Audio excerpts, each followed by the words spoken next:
बरं, हे सगळं करत असताना एक आता ब्रँड तुमच्या समोर उभा ठाकलेला आहे आणि तो म्हणजे ठाकरे ब्रँड. असं म्हटलं जातं, दोन बंधू एकत्र आल्यानं मराठी मतं जी आहेत ती एकवटली जातील. या सगळ्याकडे आपण कसं बघता आणि खास करून या ब्रँडकडे आपण कसं पाहता? नाही, मला असं वाटतं की कोण एकत्र येत आहे किंवा कोण एकत्र येत नाहीये याच्यापेक्षा जास्त महत्त्वाचं आहे की मुंबईकरांचा विकास कोणी केला.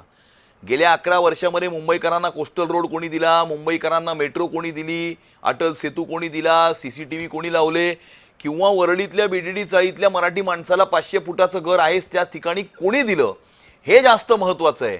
आणि त्यामुळे कोण एकत्र येत आहे किंवा कोण एकत्र येत नाही याला महत्त्व नाही, मुंबईकरांची सेवा कोणी केली आणि कोण करू शकतं याला महत्त्व आहे.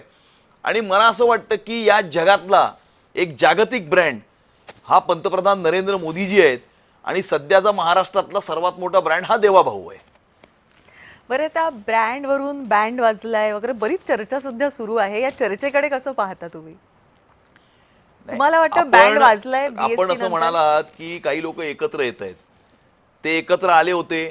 अहो, साध्या BST एम्प्लॉईजच्या क्रेडिट सोसायटीची निवडणुकी त्यांना जिंकता आली नाही.